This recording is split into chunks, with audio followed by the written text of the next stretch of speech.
Students, अस्सलाम वालेकुम। कैसे हैं आप? जो कल होमवर्क दिया था रेडी कर लिया आप लोगों ने? 7 क्वेश्चंस मैंने दिए थे, 3 illustration, 4 practical problem. Sir fundamental की थ्योरी रिवाइज की आपने? गुड। अगर थ्योरी रेडी कर ली है तो अब इंशाल्लाह आप न्यूमेरिकल्स आज से स्टार्ट हो रहे हैं। क्लास में आपको मेंटली प्रेजेंट होना है, बस ये ध्यान रखिएगा। टेक्निकल हैं चीजें, समझ के करेंगे, बहुत अच्छी तरह से समझ में आएंगी।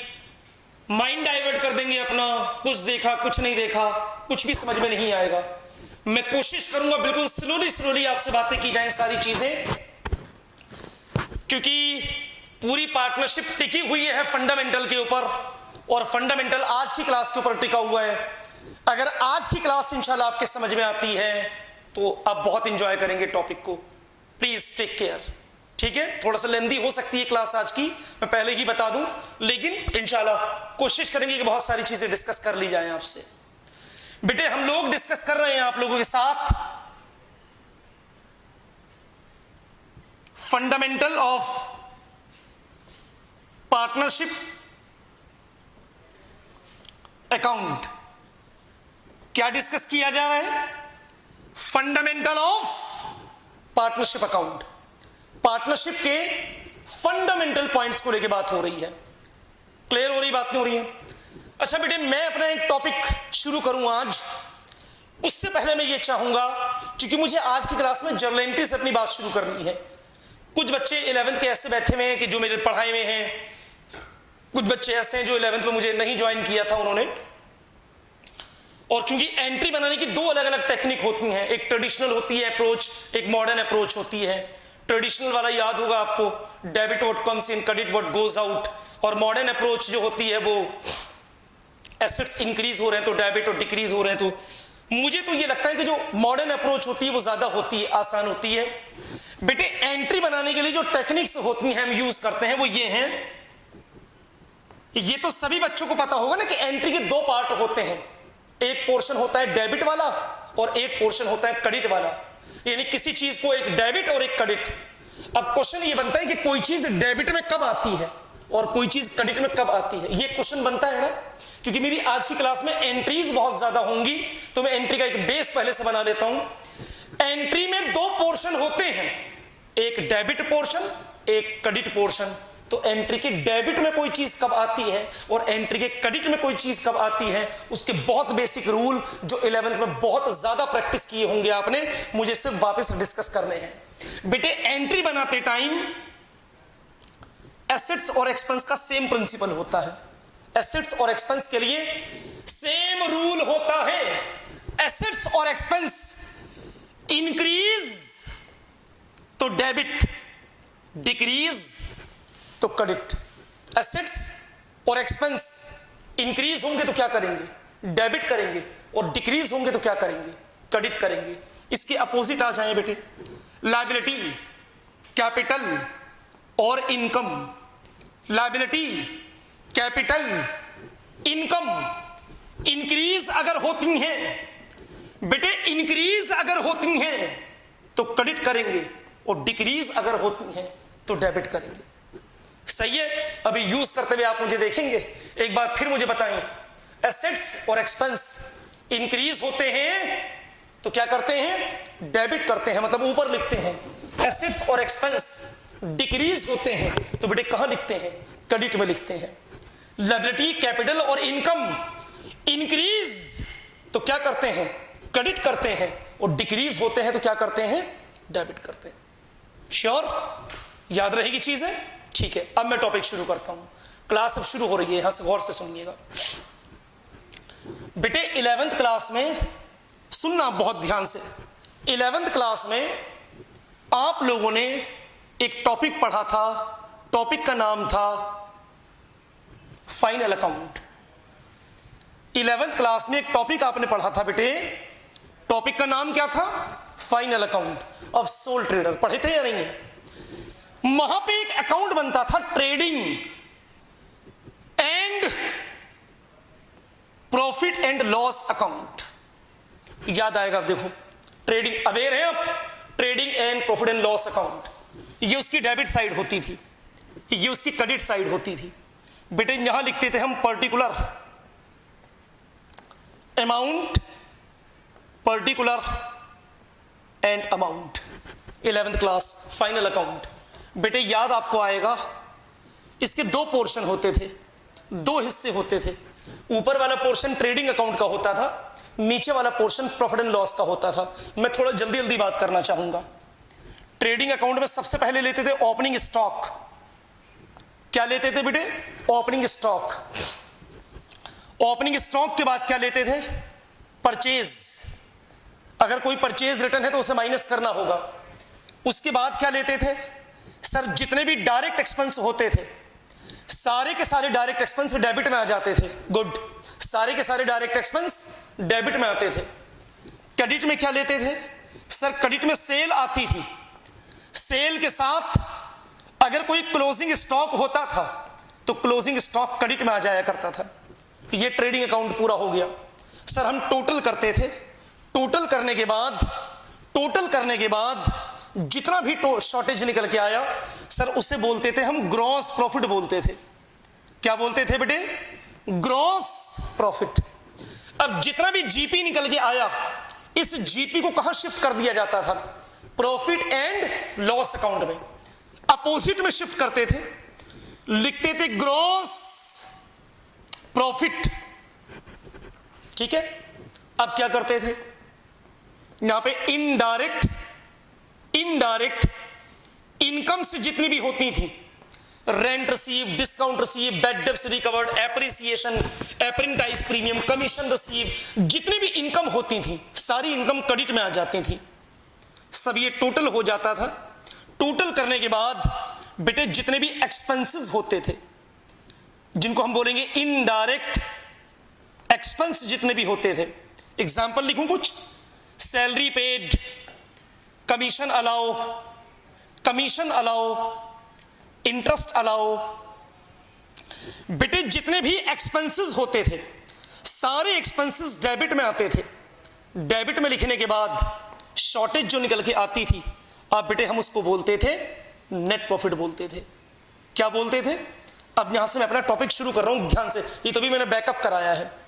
11th क्लास में जितना भी प्रॉफिट निकल गया, एक इमेजिनरी प्राइस ले लूं, सपोज करके चलें कि 1 लाख का प्रॉफिट आया है, 1 लाख रुपए का प्रॉफिट। जीपी के अंदर सारी के सारी इनकम को ऐड करके सारे के सारे एक्सपेंसेस को माइनस करने के बाद जो वैल्यू निकल के आती थी बेटे ये कहलाता था नेट प्रॉफिट कहलाता था।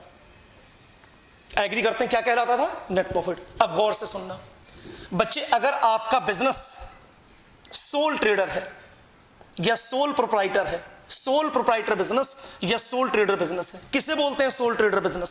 सर सोल ट्रेडर बिजनेस का मतलब होता है एक ऐसा बिजनेस जिसमें ओनर जो होता है, मालिक जो होता है, एक सिंगल पर्सन होता है। गुड, क्लियर हो रही बात? में गौर से सुनना। बिजनेस की 3 कैटेगरीज हो सकती हैं। एक होता है सोल ट्रेडर बिजनेस, एक होता है पार्टनरशिप बिजनेस, और एक होता है बेटे कंपनी बिजनेस। सोसाइटी के अंदर, मार्केट के अंदर ये 3 ही तरह के बिजनेस मिलेंगे। या तो बिजनेस कौन सा होगा? Soul trader. या फिर बिजनेस कौन सा होगा? पार्टनरशिप। या फिर बिजनेस कौन सा होगा? कंपनी। सोल ट्रेडर जिसमें मिनिमम मैक्सिमम 1 होते हैं मेंबर, पार्टनरशिप जिसमें मिनिमम 2 मैक्सिमम 50 होते हैं, और कंपनी जिसमें minimum 1 maximum unlimited, there is no limit. Company के अंदर कोई लिमिट नहीं होती। क्लियर हो रही बात? नहीं हो रही? गौर से सुनना जो मैं बोलने जा रहा हूं बेटे। अगर आपके बिजनेस का नेचर सोल ट्रेडर है, अगर आपके बिजनेस का नेचर कौन सा है? सोल ट्रेडर बिजनेस है, अकेले ओनर है, तो इस प्रॉफिट को जो निकल के आया है किसी के साथ शेयर करने की जरूरत नहीं होती। सारा का सारा प्रॉफिट एक सिंगल ओनर को दे दिया जाता है। Story over. क्या सीखा भी आपने मेरी बात में कि सर अगर हमारा बिजनेस सोल ट्रेडरशिप में चल रहा है, इस कोचिंग का अकेला मैं ओनर हूं, तो ये जितना भी प्रॉफिट कोचिंग को होगा, ये प्रॉफिट किसी के साथ शेयर नहीं करूंगा, ये सारा का सारा प्रॉफिट मेरा होगा। तो डायरेक्ट आपने नोटिस भी किया होगा 11th क्लास में जो फाइनल अकाउंट पढ़े थे वो किसके पढ़े थे? Final account of soul trader के पढ़े थे, तो बेटे आपने नोटिस भी किया था कि इसके फौरन बाद हम बैलेंस शीट बनाते थे, याद आया बेटे? इसके फौरन बाद हम बैलेंस शीट बनाते थे और बैलेंस शीट में जो सोल ट्रेडर का कैपिटल दिया हुआ होता था उसमें ये नेट प्रॉफिट ऐड कर दिया जाता था। मैं गलत तो नहीं बोल रहा हूं?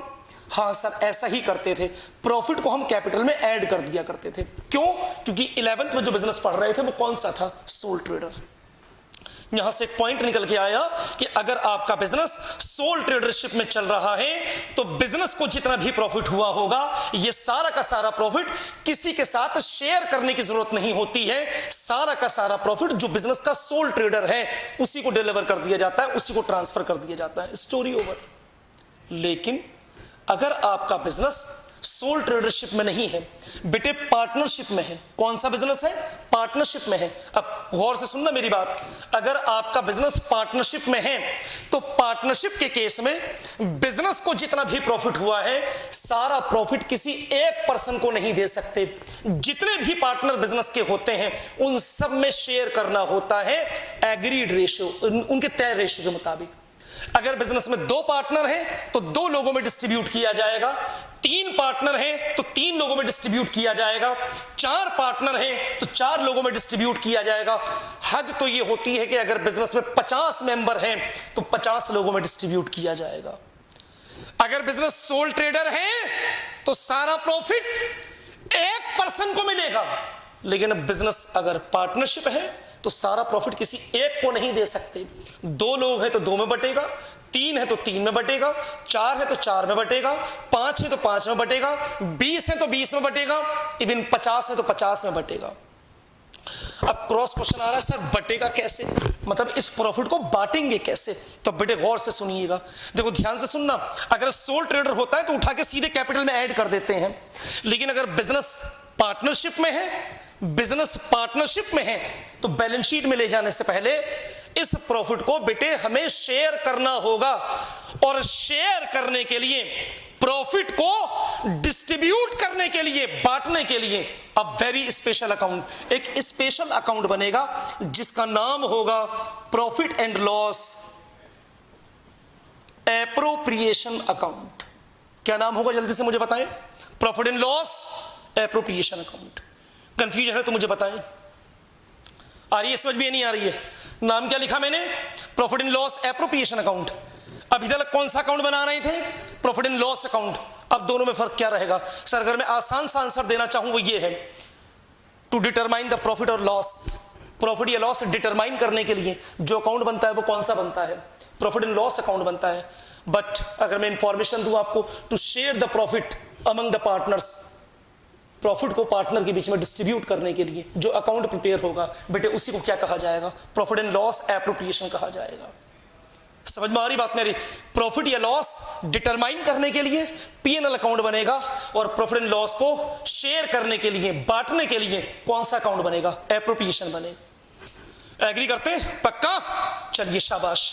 अब अरेंजमेंट करते हैं। सर सबसे पहला आपका काम ये होगा, गौर से सुनना प्लीज, सबसे पहला आपका काम ये होगा कि बिजनेस को जितना भी प्रॉफिट हुआ है, बिजनेस को जितना भी प्रॉफिट हुआ है, जितना भी प्रॉफिट हुआ है उसे P&L अकाउंट से निकालिए, प्रॉफिट एंड लॉस से निकालिए, और कहां पे ट्रांसफर कर दीजिए?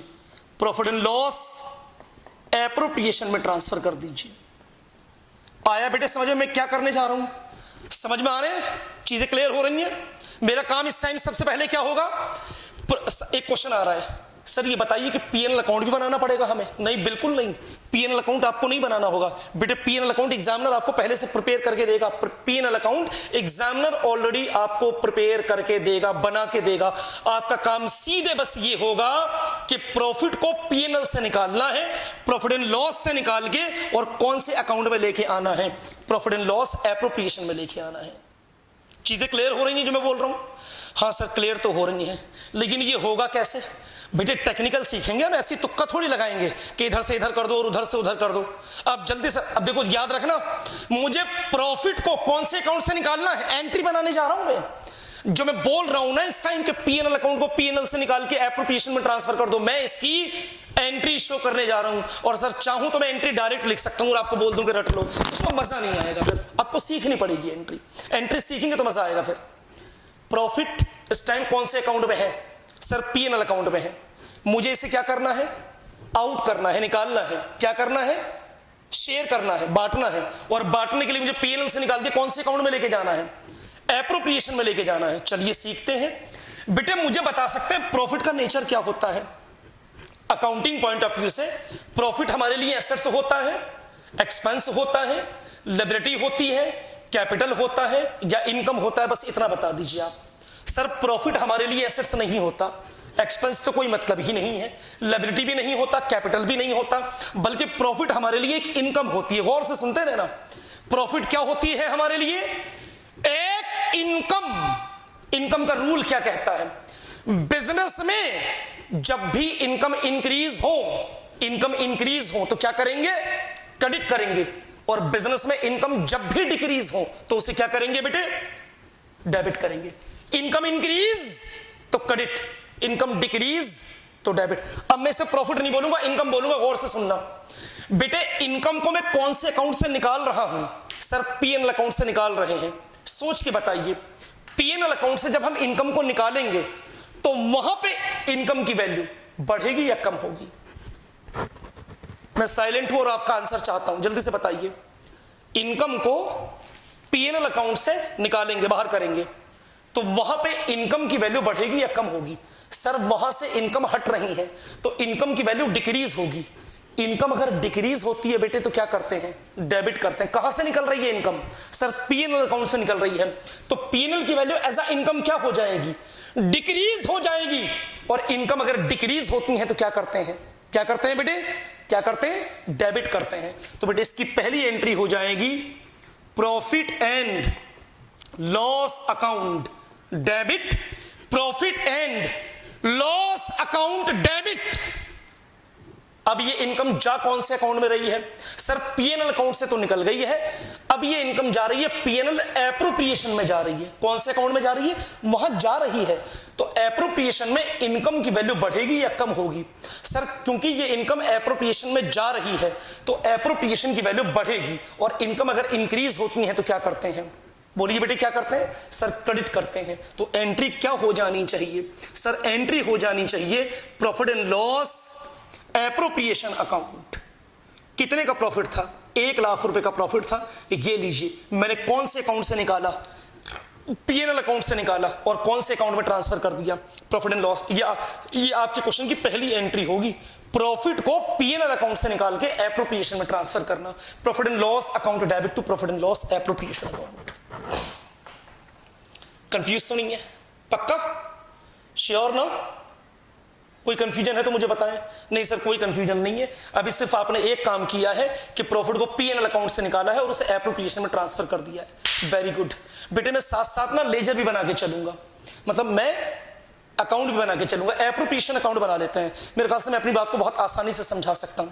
आप जल्दी से इसे नोट कर ले अगर कुछ नोट करने का है, क्योंकि मैं मिटाने जा रहा हूं। अब मैं लेजर और एंट्री एक साथ साथ बनाऊंगा। जल्दी से नोट कीजिए प्लीज आप इसे।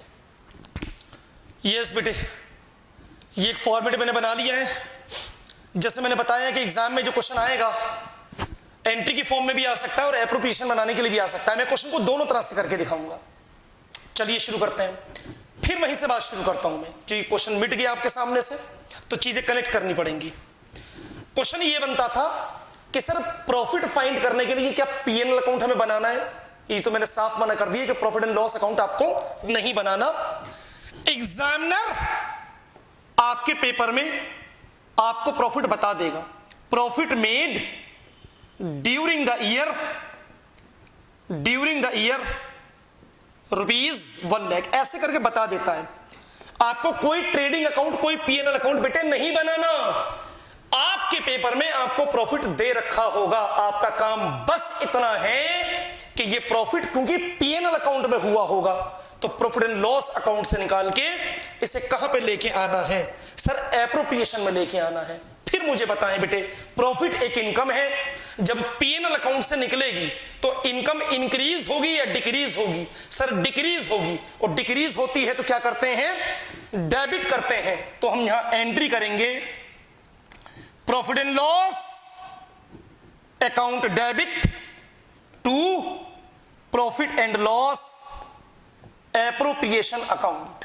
एप्रोप्रिएशन अकाउंट, 1 लाख रुपए का प्रॉफिट था, 1 लाख रुपए के प्रॉफिट को आपने एप्रोप्रिएशन में ट्रांसफर कर दिया। नरेशन लिखना नहीं भूलिएगा, being profit transferred from PNL account to PNL account to PNL appropriation account, कि भाई हमने प्रॉफिट को पीएनएल अकाउंट से निकाल के पीएनएल एप्रोप्रिएशन में ट्रांसफर कर दिया है। एंट्री समझ में आ गई बेटे? Yes sir. सर एग्जाम में जो बनाना है हमें कौन सा अकाउंट बनाना है? कौन सा अकाउंट बनेगा? Profit and loss appropriation. यहां से आपके क्वेश्चन की शुरुआत होगी। मैं एंट्री के साथ साथ लेजर भी बनाना चाहूंगा, गौर से सुनिएगा। एंट्री के साथ लेजर भी बनाते हैं। एंट्री में देख के बताना बेटे इस टाइम में वर्ड एप्रोप्रिएशन कहां यूज कर रहा हूं।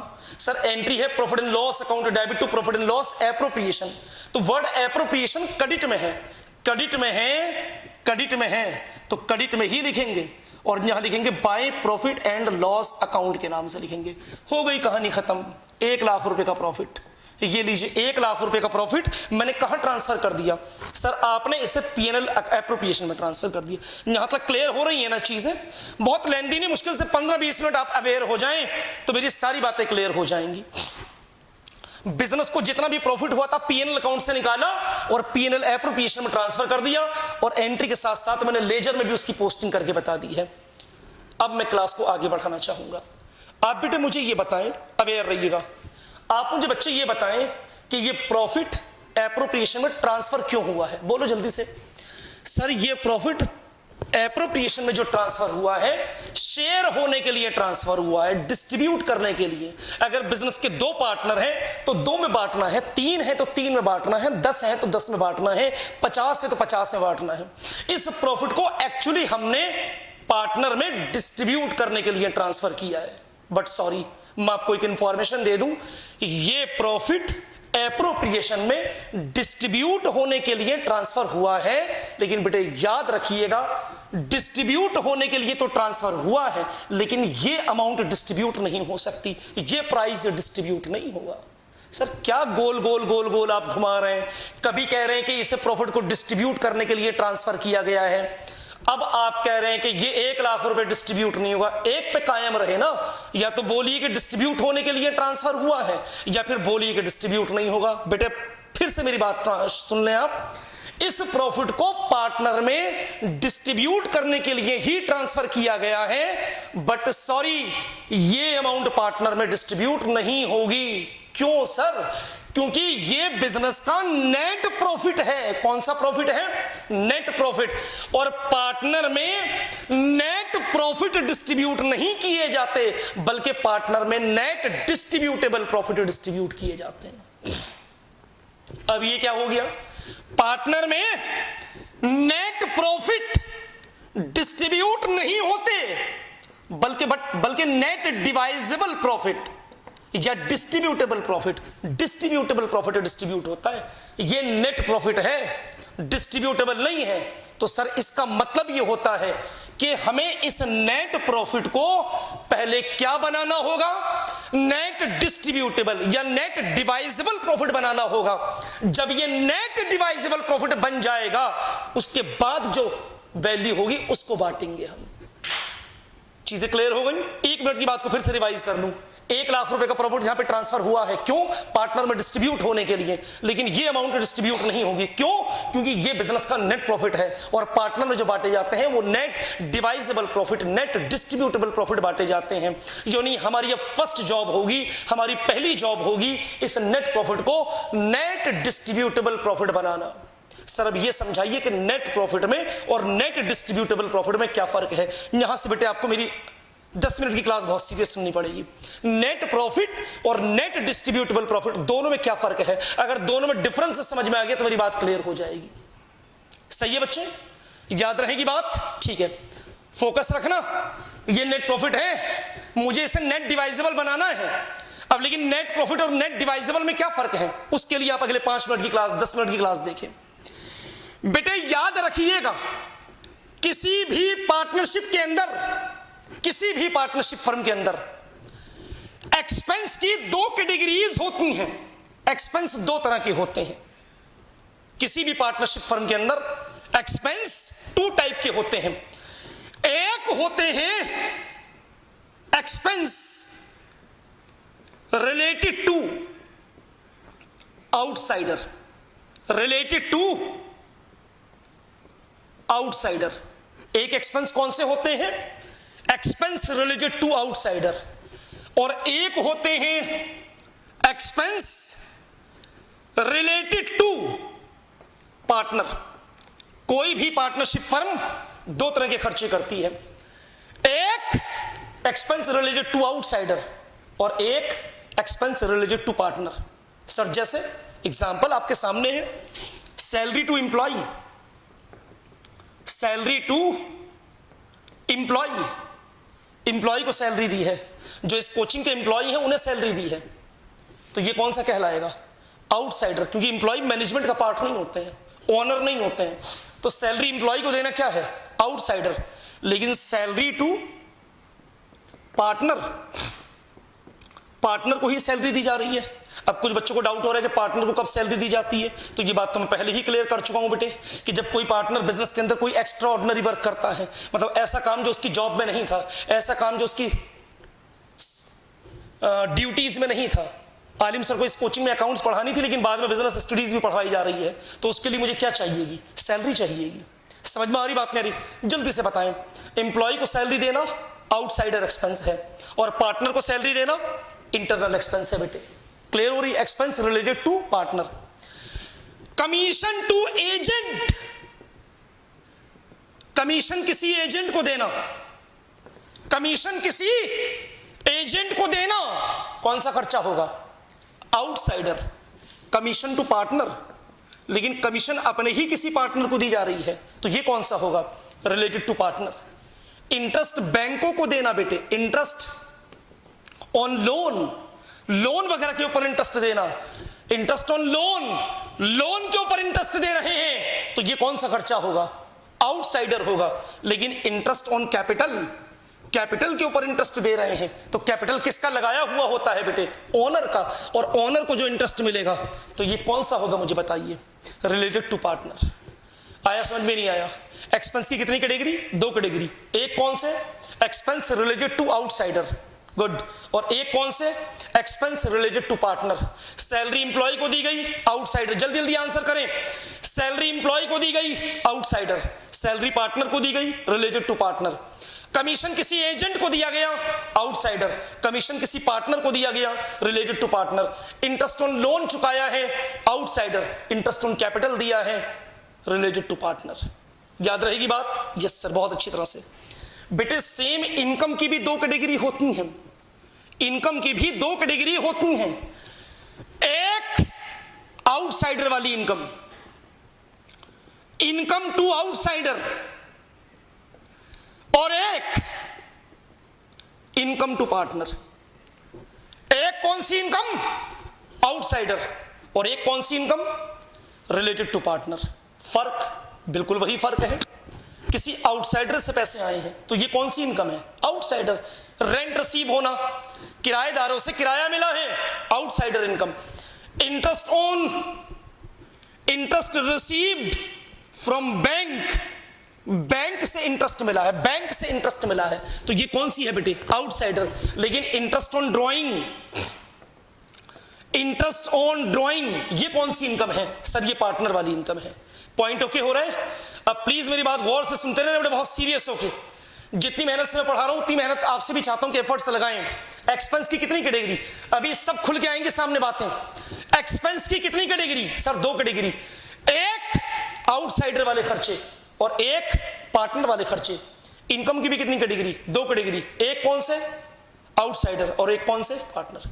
क्वेश्चन याद है ना, 1 लाख रुपए का प्रॉफिट जहां ट्रांसफर हुआ है पार्टनर में डिस्ट्रीब्यूट होने के लिए, लेकिन सॉरी 1 लाख रुपए नहीं बांटे जाएंगे। क्यों सर? क्योंकि ये नेट प्रॉफिट है, हमें इसे क्या बनाना होगा? नेट डिवाइजेबल बनाना होगा। यहां पे गाड़ी रुक गई थी, बीच में एक दूसरा टर्न ले लिया था मैंने। अब नेट डिवाइजेबल कैसे बनेगा? नेट प्रॉफिट और नेट डिवाइजेबल प्रॉफिट में क्या फर्क है? मैं उसी का आंसर दे रहा हूं। एक्सपेंस की 2 कैटेगरी बताई, आउटसाइडर, पार्टनर। इनकम की भी 2 कैटेगरी बताई, इनकम आउटसाइडर, इनकम पार्टनर। याद रहेगी बात? अब बेटे मैं कुछ बोलने जा रहा हूं, गौर से सुनना। मैं इसी अकाउंट में थोड़ा सा कुछ शो कर देना चाह रहा हूं। मेरे पास जगह नहीं है एक्चुअली, बोर्ड पे जगह की थोड़ी सी प्रॉब्लम्स रहती हैं, कुछ चीजें मिटानी होती हैं, कुछ चीजें हटानी होती हैं। गौर से सुनिएगा सर। बेटे जब आपने 11th क्लास में प्रॉफिट एंड लॉस अकाउंट बनाया था, प्रॉफिट एंड लॉस अकाउंट में फिर से बना के दिखा रहा हूं, प्रॉफिट एंड लॉस अकाउंट बनाया था तो यहां पे आपने लिया था ग्रॉस प्रॉफिट। ठीक है बेटे, ग्रॉस प्रॉफिट के बाद जितनी भी इनकम आपने ली थी वो सारी क्रेडिट में ली थी, और जितने भी एक्सपेंस लिए थे वो सारे आपने डेबिट में लिए थे। सही है? एग्री करते हैं?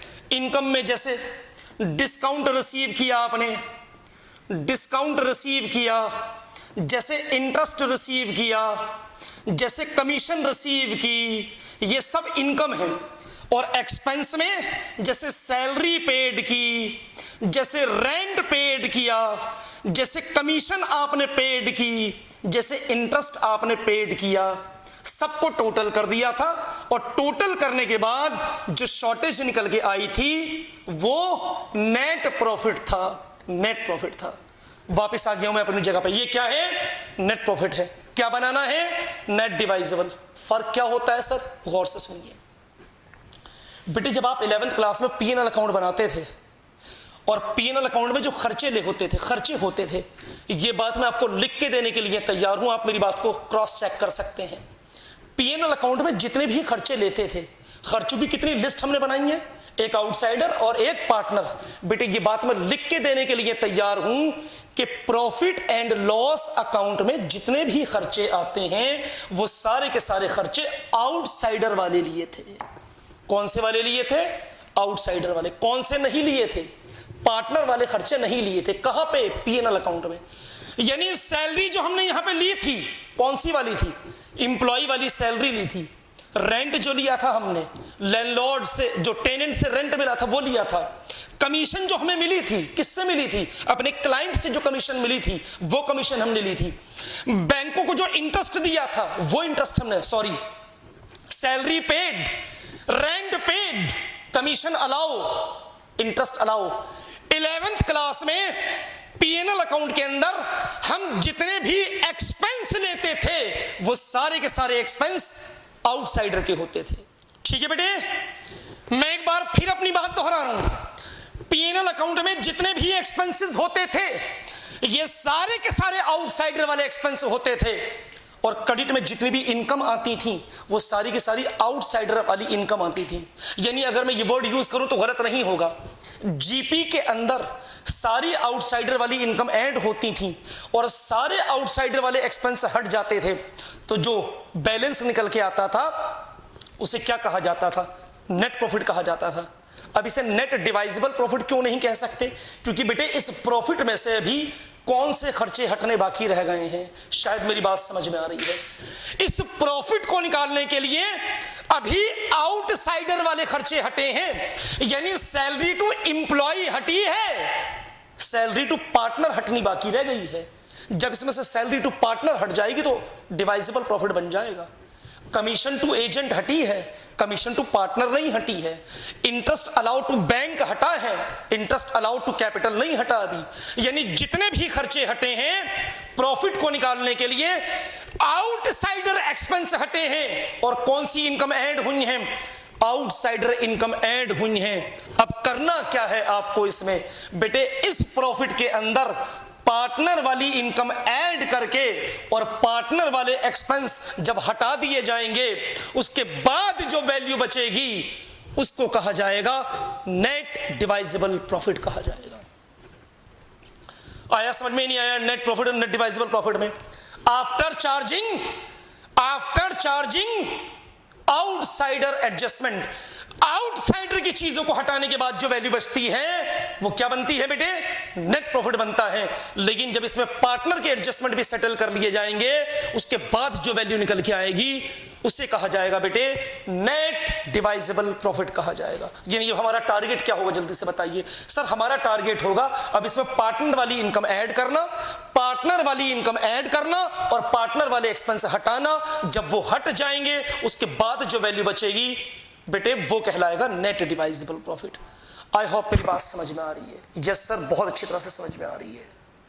आगे बढ़े। यस, मैं ये पोर्शन अब थोड़ा सा मिटा दे रहा हूं क्योंकि मेरे पास बोर्ड पे जगह नहीं है।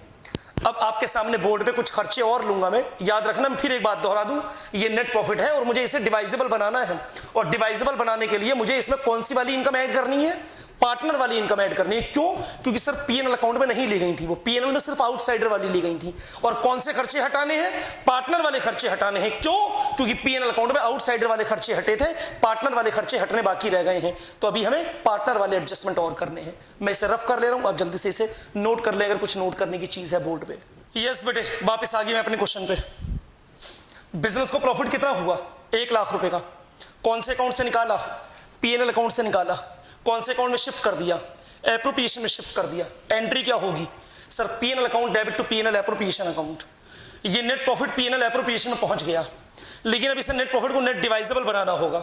नेट डिवाइजेबल बनाने के लिए हमें क्वेश्चन में ढूंढना पड़ेगा पार्टनर के लिए कुछ खर्चे तो नहीं दे रखे हैं। मैं लेता हूं, देखिए ध्यान से सुनिए बेटे। बिजनेस में मान के चलिए कि कोई 2 पार्टनर है, कोई मिस्टर ए है, सुन रहे हैं? कोई मिस्टर ए पार्टनर है, उन्होंने बिजनेस में 1 लाख रुपीस कंट्रीब्यूट किए हैं, 1 लाख रुपए लगाए हैं, 1 लाख रुपए कंट्रीब्यूट किए हैं।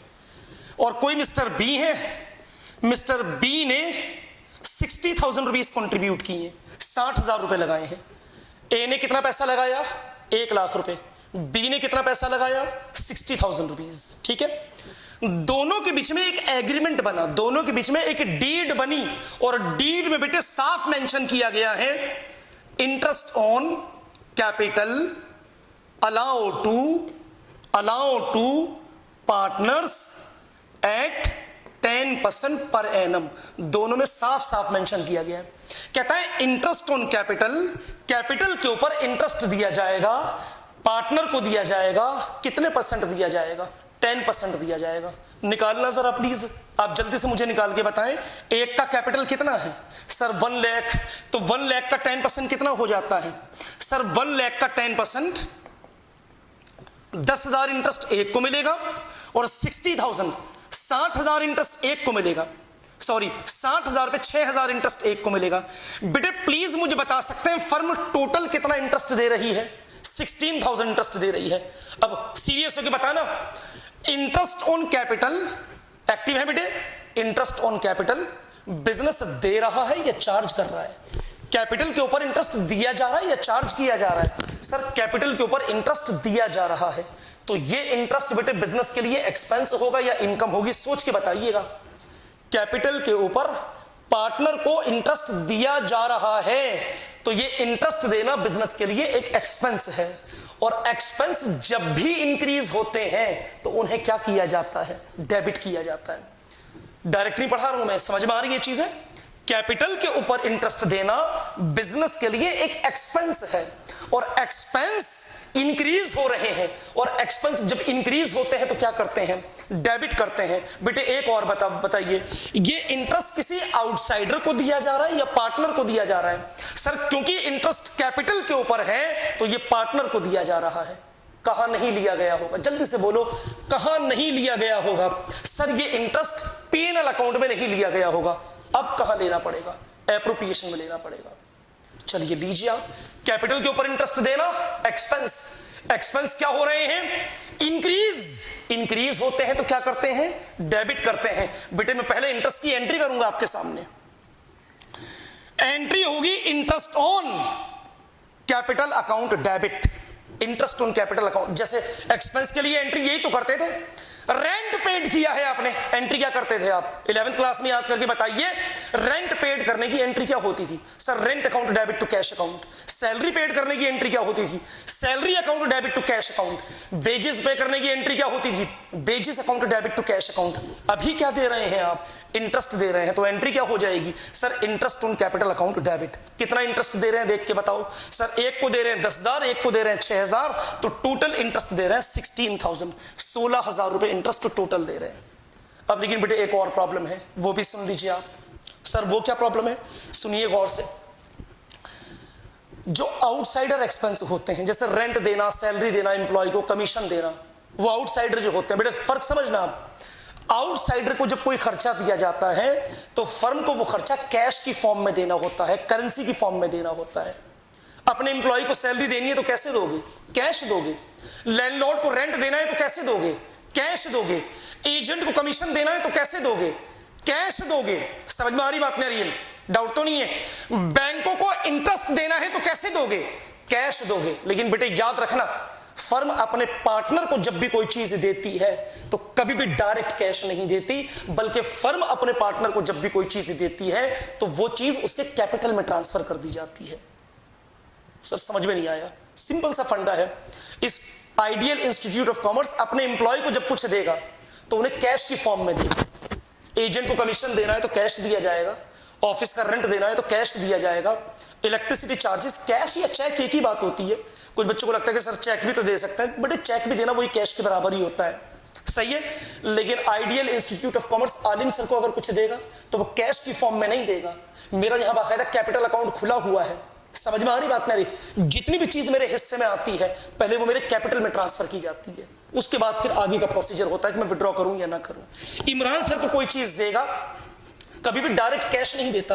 बेटे ये बेसिक रूल होता है बिजनेस का कि बिजनेस अपने पार्टनर को कभी भी कोई चीज डायरेक्ट कैश देता ही नहीं है। हमेशा कहां पे ट्रांसफर करता है? उनके कैपिटल में ट्रांसफर कर देता है। पैसा बिजनेस में ही जमा। एक बच्चे ने अकाउंट्स लेता है, हमारे यहां इकोनॉमिक्स लेता है, मैथ्स लेता है, 3 सब्जेक्ट लेता है। तीनों सब्जेक्ट की फीस कोचिंग पे, रिसेप्शन पे जमा कर दी। बेटे मैं सब बच्चों से पूछ रहा हूं, कभी भी आज तक आपने ऐसे होते हुए देखा है कि जैसे ही रिसेप्शन पे फीस सबमिट हुई, फीस लेने के बाद फौरन जो आजम सर बैठते हैं वहां पे, फौरन सब टीचर को आके भी आ जाओ जल्दी जल्दी अपना हिस्सा ले जाओ आके, कि मतलब एकदम बंटवारा शुरू हो जाता है? ऐसा तो कभी नॉनसेंस रहती है नहीं चीज। आजम सर वो फीस लेकर रख लेते हैं और वो पैसा कोचिंग के कैश में जमा हो जाता है। हाँ, आजम सर एक काम यहां पे करते हैं कि जिस टीचर के हिस्से में जितनी फीस आ रही है उतने से उनके कैपिटल को बढ़ा दिया जाता है। तो बेटे याद रखना, बिजनेस आउटसाइडर को जब भी कोई चीज देता है तो कैश की फॉर्म में देता है, लेकिन बिजनेस अपने पार्टनर को जब भी कोई चीज देता है तो कभी भी कैश की फॉर्म में नहीं देता, बल्कि उनके कैपिटल में ट्रांसफर कर देता है। अब ये इंटरेस्ट बताओ किसको दिया गया है? आउटसाइडर को दिया गया है, पार्टनर को दिया गया है? सर पार्टनर को दिया गया है। तो कैश में दिया जाएगा या उनके कैपिटल में बढ़ाया जाएगा? सर उनके कैपिटल में ऐड कर दिया जाएगा। अब बेटे सोच के बताना, जब ये इंटरेस्ट उनके कैपिटल में ऐड किया जाएगा तो उन लोगों के कैपिटल बढ़ेंगे या कम होंगे? इंटरेस्ट जब उनके कैपिटल में ट्रांसफर करोगे तो कैपिटल बढ़ेगा या कम होगा? सर कैपिटल इंक्रीज होंगे, क्योंकि इंटरेस्ट ट्रांसफर हो रहा है उनके कैपिटल में, तो कैपिटल इंक्रीज होता है तो क्या करते हैं? क्रेडिट करते हैं। जिसके हिस्से में बेटे जितना इंटरेस्ट आया, ए को इंटरेस्ट मिला 10,000 रुपए, तो ए के कैपिटल में 10,000 चले गए, और बी को इंटरेस्ट मिला 6,000 रुपए, तो बी के कैपिटल में बेटे 6,000 ट्रांसफर हो गए। ये इंटरेस्ट ऑन कैपिटल की पहली एंट्री है। सर पहली मतलब, क्योंकि एक एंट्री भी मुझे और करनी है, गौर से सुनना प्लीज आप। अभी ये इंटरेस्ट देने की एंट्री है। इंटरेस्ट देने की एंट्री समझ में आई या नहीं आई? बहुत अच्छी तरह से। आप जल्दी से मुझे बताएं, इंटरेस्ट ऑन कैपिटल को मैंने डेबिट क्यों किया? सर इंटरेस्ट ऑन कैपिटल को डेबिट इसलिए किया क्योंकि इंटरेस्ट ऑन कैपिटल एक एक्सपेंस है।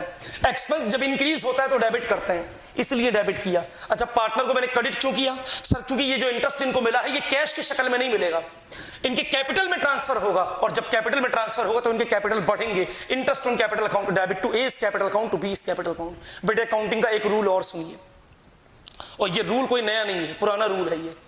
हम जब भी कोई एक्सपेंस करते हैं, हम जब भी कोई खर्चा करते हैं, ठीक है, तो एक्सपेंस अकाउंट खुल जाता है। जैसे रेंट पे कर रहे हैं तो रेंट अकाउंट खुल गया, सैलरी पे कर रहे हैं तो सैलरी अकाउंट खुल गया, डिस्काउंट अलाउ कर रहे हैं तो डिस्काउंट अकाउंट खुल गया, इंटरेस्ट ऑन कैपिटल दे रहे हैं तो इंटरेस्ट ऑन कैपिटल अकाउंट खुल गया। लेकिन बेसिक प्रिंसिपल ये कहता है कि एंड ऑफ द ईयर, साल के आखिर में जाके जो एक्सपेंस अकाउंट आपने ओपन किया था, साल के आखिर में जाके उसे क्लोज करना होता है, एक्सपेंस को बंद करना होता है। अब अगर वो खर्चा आउटसाइडर है तो उस खर्चे को पीएनएल में ट्रांसफर करना होगा, और अगर वो खर्चा पार्टनर का है तो ये खर्चा बेटे कहां ट्रांसफर करना होगा? एप्रोप्रिएशन में। यानी मैं बोलना ये चाह रहा हूं कि जो इंटरेस्ट आपने दिया था, इंटरेस्ट दे तो दिया है, लेकिन इंटरेस्ट देने के बाद अब ये इंटरेस्ट एप्रोप्रिएशन में ट्रांसफर करना होगा। अब बताना, इंटरेस्ट ऑन कैपिटल को बंद कर रहे हैं आप, क्लोज कर रहे हैं। जब क्लोज करेंगे तो एक्सपेंस बढ़ेंगे या कम होंगे? सर जब हमने इंटरेस्ट दिया था तो एक्सपेंस इंक्रीज हुए थे, अब एक्सपेंस अकाउंट बंद होने जा रहा है।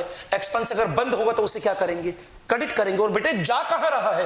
एप्रोप्रिएशन में जा रहा है सर, तो एंट्री करेंगे profit and loss appropriation account debit. भाई मेरे पास शॉर्टेज है स्पेस की, तो प्लीज मैं कहीं शॉर्ट फॉर्म यूज कर रहा हूं तो आप नहीं करेंगे।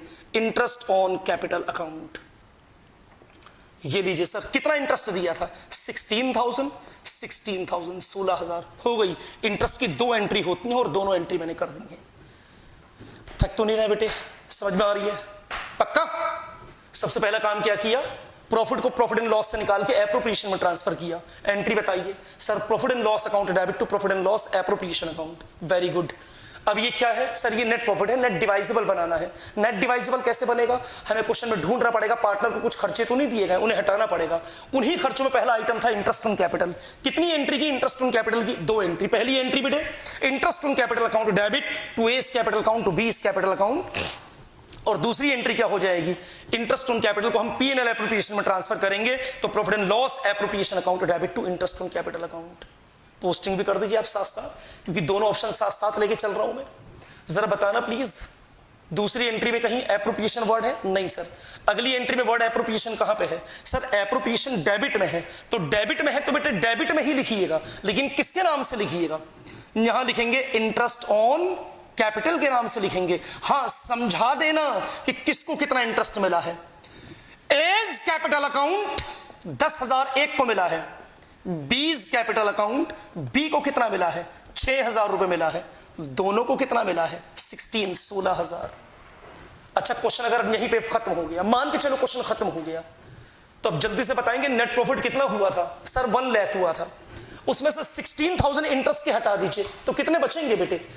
1 लाख में से पार्टनर को जो इंटरेस्ट दिया है उसे माइनस करें आप, कितने बचेंगे? 84,000 बचेंगे। दिस इज अ डिवाइजिबल प्रॉफिट, ये कहलाएगा डिवाइजिबल प्रॉफिट। डिस्ट्रीब्यूट 1 लाख नहीं होगा, बल्कि 84,000 को डिस्ट्रीब्यूट करेंगे हम। मेरा टारगेट क्या था? डिवाइजिबल। लेकिन मैं क्वेश्चन को और आगे लेके जाना चाहूंगा। एक दो खर्चे और ले लेते हैं, ज्यादा नहीं, 2 या 3 है बस। एक और खर्चा ले लेते हैं। कहता है salary allow to each partner ₹5,000 per annum. पढ़िए सेंटेंस, सैलरी अलाउ, सैलरी दी जाएगी किसको? ईच पार्टनर, दोनों पार्टनर को मिलेगी। कितनी कितनी सैलरी मिलेगी? 5,000। बेटे ये सैलरी किसी पार्टनर को दी जा रही है या आउट एम्प्लॉय को दी जा रही है? सर ये सैलरी पार्टनर को दी जा रही है, तो ये आउटसाइडर है या एक्सटर्नल है, मतलब इंटरनल है? सर ये सैलरी इंटरनल है। कहां नहीं ली गई होगी? एप्रोप्रिएशन में, सॉरी पीएनएल में नहीं ली गई होगी। कहां लेनी पड़ेगी? अब एप्रोप्रिएशन में लेनी पड़ेगी। पहले तो उसकी एंट्री करें जल्दी से। सैलरी देना बिजनेस के लिए फिर से क्या है? अब जल्दी जल्दी थोड़ा स्पीड बढ़ा रहा हूं मैं। सैलरी देना बिजनेस के लिए क्या है? एक्सपेंस। एक्सपेंस इंक्रीज होते हैं तो क्या करते हैं? डेबिट करते हैं। तो बेटे एंट्री हो जाएगी पार्टनर्स सैलरी अकाउंट डेबिट। 2 लोगों को सैलरी मिल रही है, एज कैपिटल अकाउंट और इसी तरह से बीज capital account. B's capital account समझ में आया? मैंने कैपिटल वर्ड क्यों यूज किए? क्योंकि सैलरी पार्टनर को दी गई है और ये सैलरी कैश में नहीं दी जाएगी, बल्कि कहां पे ट्रांसफर कर दी जाएगी? उनके कैपिटल में ट्रांसफर करेंगे। एक को मिली 5 और दूसरे को भी मिली 5, तो दोनों को कितनी मिलेगी? 10,000 सैलरी। एंट्री क्या की आपने? पार्टनर से salary account debit to A is capital account to B is capital account. But फिर वही बात बोलूंगा मैं, सैलरी देना एक एक्सपेंस है, और मैंने क्या बताया, एंड ऑफ द ईयर में जाके ये एक्सपेंस क्या करना होता है? आपको क्लोज करना होता है, और क्लोज करके कहां ट्रांसफर करना होता है? Profit and loss appropriation account debit to partners salary account. कितनी सैलरी दी है आपने? 10,000, 10,000, 10,000। सैलरी के लिए दो एंट्री हो गई। जरा प्लीज देख के बताना, वर्ड एप्रोप्रिएशन दोनों एंट्री में कहां लिखा है? सर डेबिट में है तो डेबिट में लिखेंगे, लेकिन किसके नाम से लिखेंगे? यहां एक हेडिंग लिख दे रहा हूं मैं, पार्टनर्स सैलरी। पार्टनर्स सैलरी, किसको कितनी सैलरी मिली? As capital account, B's capital account 5,000 एक को मिली, 5,000 एक को मिली, तो दोनों को कितनी मिली सैलरी बेटे? 10,000 को मिली है। और ये चीजें क्लियर हो रही हैं? ठीक है, समझ में आ रहा है ना? ओके। अच्छा एक चीज मुझे बताएंगे, अब अगर मैं डिवाइजेबल पूछूं तो बता सकते हैं अब डिवाइजेबल कितना होगा? हाँ सर बता सकते हैं।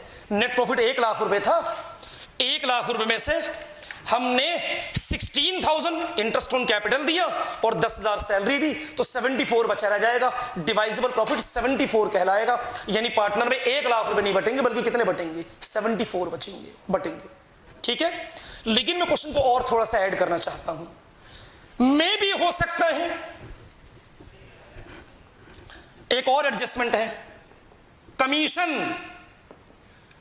कमीशन अलाउ टू बी को कमीशन दिया जाएगा रुपीज 1,500 पर एनम। कहता है बी को पर एनम के अकॉर्डिंग कमीशन मिलेगा। किसको मिलेगा कमीशन? सर बी को मिलेगा। ये कमीशन किसी एजेंट को दे रहे हो या पार्टनर को दे रहे हो? पार्टनर को दे रहे हो। इंटरनल एक्सपेंस है एक्सटर्नल है? सर इंटरनल है। कहां नहीं लिया गया होगा? पीएनएल में नहीं लिया गया होगा। कहां लेना पड़ेगा? एप्रोप्रिएशन में लेना पड़ेगा। पहले तो हम एंट्री ही करेंगे कमीशन के लिए। 2 एंट्री कर लें बेटे। एंट्री हो जाएगी पार्टनर्स कमीशन अकाउंट डेबिट। किसको दिया जा रहा है? बी को दिया जा रहा है, तो क्या लिखेंगे? बीज कैपिटल अकाउंट। कितना दिया जा रहा है? 1,500, 1,500 रुपए। कमीशन देना बिजनेस के लिए एक्सपेंस है। एक्सपेंस है तो कहां ट्रांसफर कर देंगे? एप्रोप्रिएशन में। एंट्री क्या करेंगे बेटे? Profit and loss appropriation account debit to partners commission account. कितना है बेटे? 1,500, 1,500 रुपए। 2 एंट्री कमीशन की भी हो गई है। आप एक काम करें, फटाफट जल्दी से पोस्टिंग कर दें। दोनों एंट्री में वर्ड एप्रोप्रिएशन कहां है? सर नीचे वाली एंट्री में एप्रोप्रिएशन डेबिट में है, तो डेबिट क्या लिखेंगे? To partners commission. किसको मिलेगी कमीशन? बी को मिलेगी, तो लिखेंगे बीज कैपिटल अकाउंट 1,500। ट्रस्ट मी, बस ये 3 ही खर्चे होते हैं और ज्यादा नहीं है। लंबी लिस्ट नहीं है। पार्टनर से रिलेटेड 3 ही खर्चे हैं। या तो इंटरेस्ट ऑन कैपिटल दोगे, या पार्टनर को सैलरी दोगे, या पार्टनर को कमीशन दोगे। कमीशन की जगह बोनस भी आ सकता है, बोनस वगैरह आ सकता है। ठीक है, ये तीनों खर्चे आपने निकाल लिए। अब लेकिन बेटे याद रखना, जिस तरह से पार्टनर के खर्चे होते हैं ना, वैसे ही पार्टनर की कुछ इनकम्स भी होती हैं। जैसे कहता है interest on drawings charge at 10%। कहता है पार्टनर ने जो ड्राइंग्स की होंगी, सर ड्राइंग्स कितनी की है बता सकते हैं? मैं यहां लिख दे रहा हूं। ड्राइंग एक ने की है 10,000 और एक ने की है 5,000। मेरे पास बेटे स्पेस नहीं है, तो मुझे कहीं ना कहीं से स्पेस निकालना। एक ने कितने पैसे निकाले थे? 10,000। और एक ने कितने पैसे निकाले थे? 5,000। फर्म ने यह तय किया है कि पार्टनर ने जो ड्राइंग्स की हैं, हम इनकी ड्राइंग्स के ऊपर इनसे इंटरेस्ट चार्ज करेंगे। अब बेटे बस मुझे इतना बता दे, इंटरेस्ट चार्ज करना बिजनेस के लिए एक्सपेंस है या इनकम है? सर इंटरेस्ट चार्ज करना एक इनकम है। और इनकम इंक्रीज हो रही है, डिक्रीज हो रही है? इनकम सर इंक्रीज हो रही है। इनकम इंक्रीज होती है तो क्या करते हैं? क्रेडिट करते हैं। और बेटे एक रूल और याद रखना, जैसे फर्म अपने पार्टनर को कभी भी डायरेक्ट कैश नहीं देती, बल्कि कहां पे ट्रांसफर कर देती है चीजें, उनके कैपिटल में ट्रांसफर कर देती है। इसके अपोजिट फर्म को अपने पार्टनर से जब भी कोई चीज चार्ज करनी होती है ना, तो कभी भी डायरेक्ट कैश नहीं मांगती, बल्कि पैसा कहां से काट लेती है, उनके कैपिटल से काट लेती है, जिसकी वजह से उनका कैपिटल क्या होगा, डिक्रीज होगा। और कैपिटल डिक्रीज होगा तो क्या करेंगे, डेबिट करेंगे। इंटरेस्ट ऑन ड्रॉइंग के लिए दो एंट्री करें, A is capital account debit, B is capital account debit, A is capital account debit, B is capital account debit to interest on drawings account। एक से कितना चार्ज करेंगे sir, 10,000 पे 10%, एक से चार्ज करेंगे 1000 और एक से कितना चार्ज करेंगे 500, दोनों से कितना चार्ज करेंगे 1500। एक और बात बेटे याद रखना, जिस तरह से एक्सपेंस को पीएनएल एप्रोप्रिएशन में ट्रांसफर करना जरूरी है, वैसे ही इनकम को भी एप्रोप्रिएशन में ट्रांसफर करना जरूरी है। आप एंट्री करेंगे interest on drawings account debit to profit and loss appropriation account. मुझे बता सकते हैं प्लीज कितना इंटरेस्ट था, 1500। इंटरेस्ट ऑन ड्रॉइंग के लिए भी दो एंट्री हो गई। एंट्री में वर्ड एप्रोप्रिएशन बताना कहां पे है सर, वर्ड एप्रोप्रिएशन क्रेडिट में है, तो क्रेडिट में है तो बेटे कहां पे लिखेंगे, क्रेडिट में ही लिखेंगे, लेकिन हम इसको लिखेंगे इंटरेस्ट ऑन ड्रॉइंग के नाम से लिखेंगे।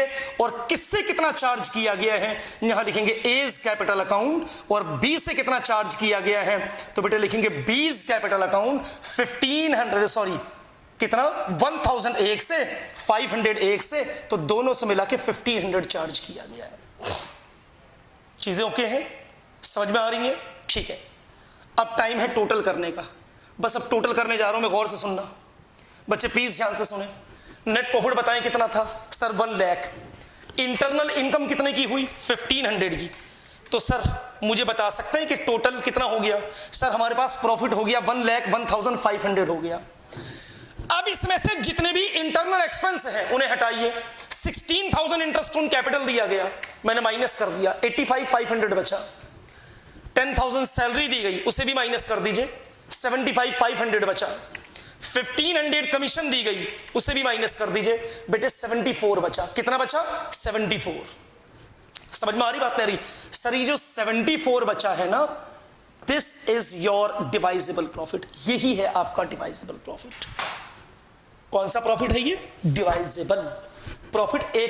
1 लाख नहीं बटेगा, 74 को बांट दीजिए। जब बांटेंगे बेटे तो लिखेंगे हम इसको, प्रॉफिट को बांटने के लिए एंट्री करनी होगी आपको। क्या एंट्री करेंगे, अभी एंट्री तो मैं बाद में करवाऊंगा, पहले डिस्ट्रीब्यूट कर लेते हैं। प्रॉफिट ट्रांसफर टू कितने पार्टनर हैं, 2 पार्टनर हैं, A's capital account, B's capital account. अब एक बच्चा क्वेश्चन कर रहा है सर प्रॉफिट किसी भी तरह से बांट देंगे, नहीं बिल्कुल भी नहीं, किसी भी तरह से थोड़ी बांट सकते हैं।